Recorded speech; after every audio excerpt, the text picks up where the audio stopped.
Leonardo da Vinci was not born to fit within the limits of any single word.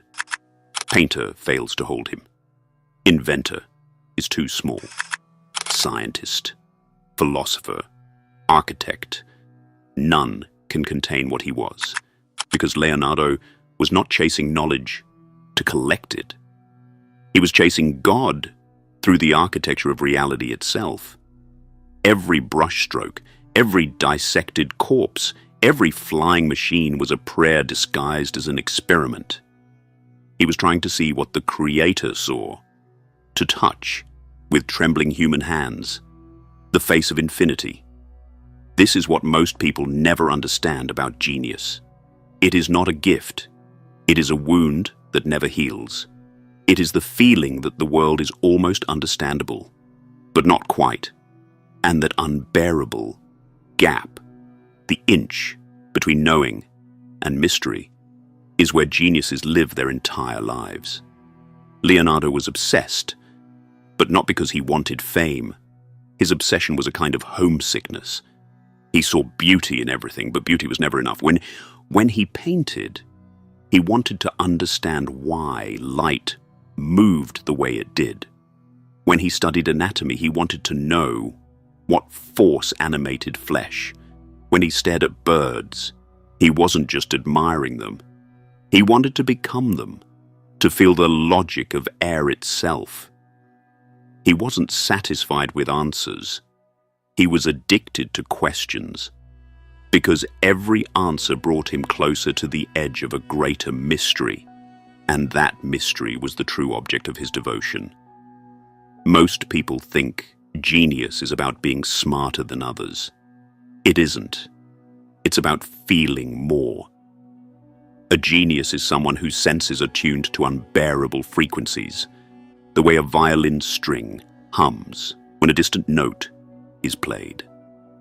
Leonardo felt the universe vibrating inside him. He couldn't rest because everything called to him. The swirl of water in a cup, the motion of clouds, the anatomy of a horse, they all whispered secrets. He wrote that the motion of water resembles hair. Who else would notice such a thing?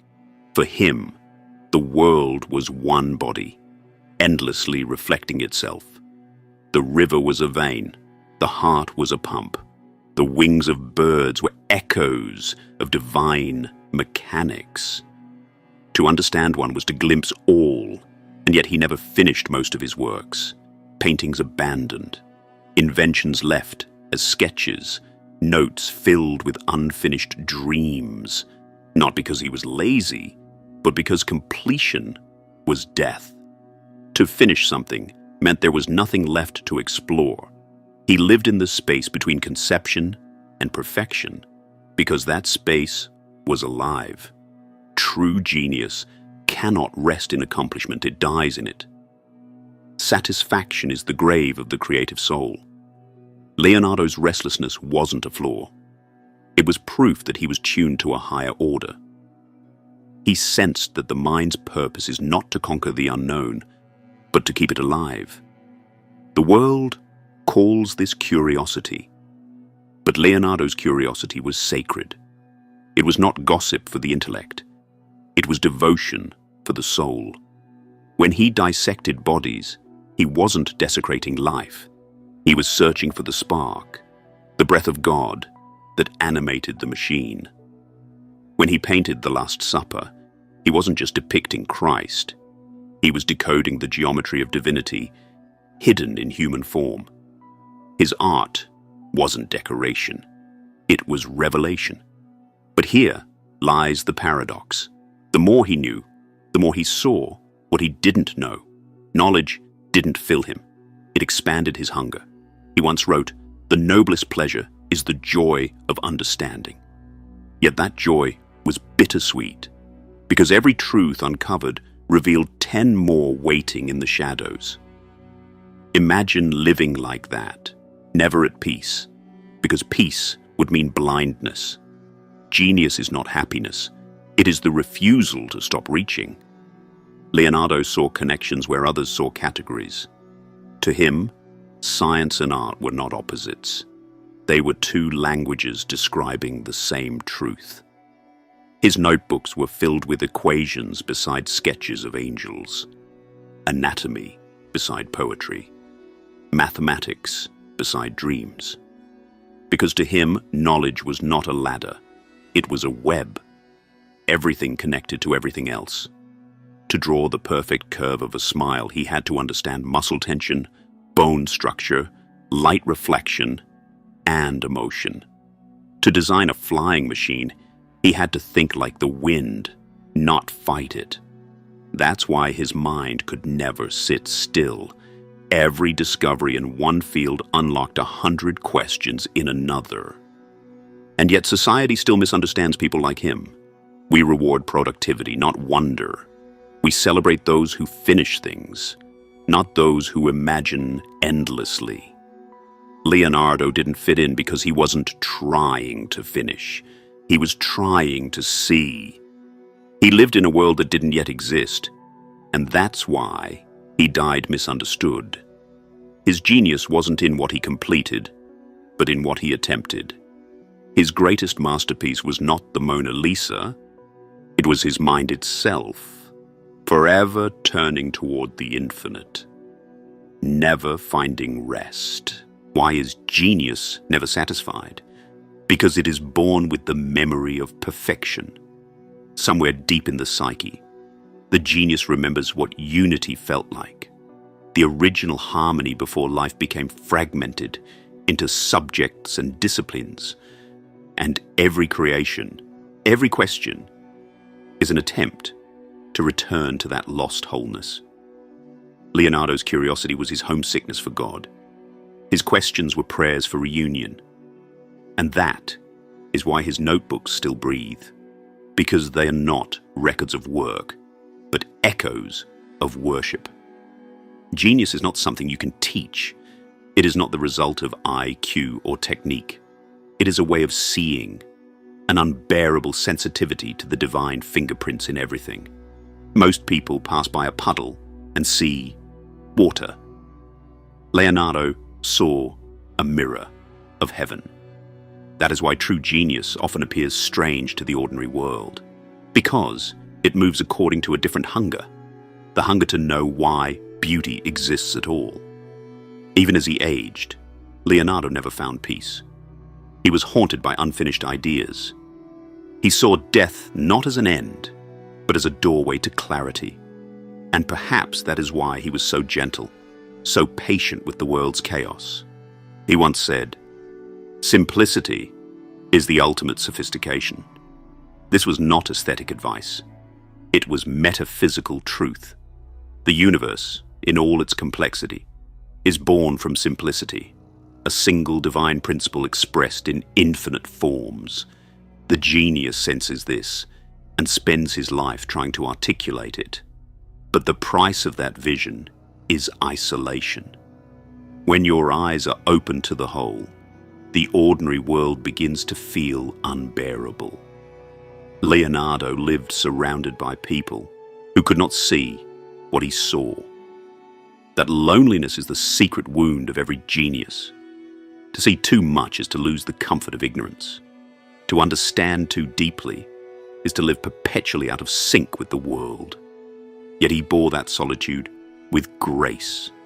He did not become bitter.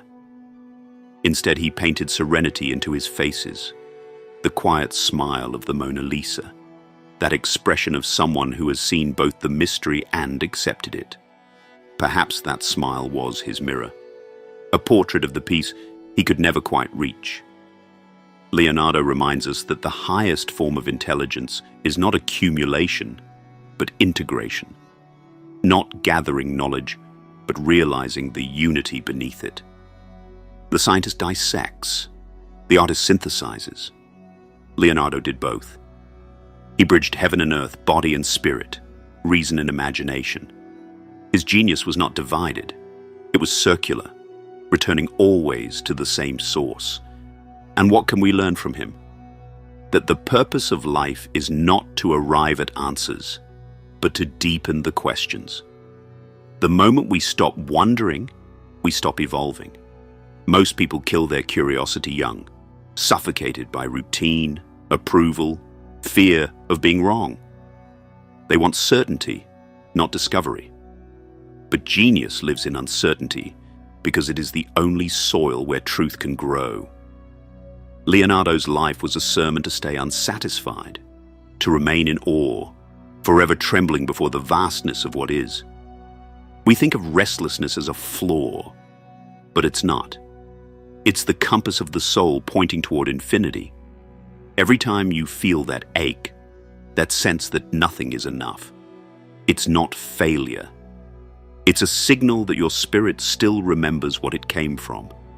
The hunger to create, to explore, to understand, that is the divine impulse within you. Leonardo's genius wasn't unique. It was human potential at its purest. We all carry fragments of that same divine curiosity. Most just forget how to listen to it. In every child, there is a small Leonardo, the one who tears apart toys just to see how they work, who asks why until adults grow tired. Society trains that out of us. It teaches us to trade curiosity for conformity, to prefer imitation over imagination. Leonardo never surrendered that child. He protected it fiercely, and that's why his art still breathes centuries later. Because it wasn't painted by a professional, but by a child of God who never stopped asking questions. The tragedy of genius is that it never arrives. There is no finish line, no applause loud enough to fill the silence of wonder. But that's also its beauty, because to be eternally unsatisfied is to remain alive, to stay in dialogue with the mystery that birthed us. Leonardo lived not to explain the world, but to converse with it. His notebooks weren't conclusions. They were love letters to existence. So when you look at his sketches, remember, you are not seeing the thoughts of a man trying to be clever. You are seeing the fingerprints of a soul reaching for God through geometry, through wings, through faces, through light. And that reaching, that beautiful, endless reaching, is the secret pulse of all creation. Genius is not the destination. It is the eternal motion toward truth. Leonardo da Vinci's life teaches us this. To seek is divine. To question is holy. To remain curious, even when exhausted, even when misunderstood, is to keep the flame of creation alive. He never found what he was looking for because what he sought was infinite. And that's the point. The infinite cannot be captured, only mirrored. And in that reflection, in that yearning to touch the untouchable, lies the most sacred act a human can perform. Genius, in the end, is not about answers. It's about the courage to live inside the mystery without breaking it. Leonardo didn't master life. He participated in its divine experiment. And that is why, centuries later, we still whisper his name, not as a man, but as a symbol. The man who refused to stop wondering,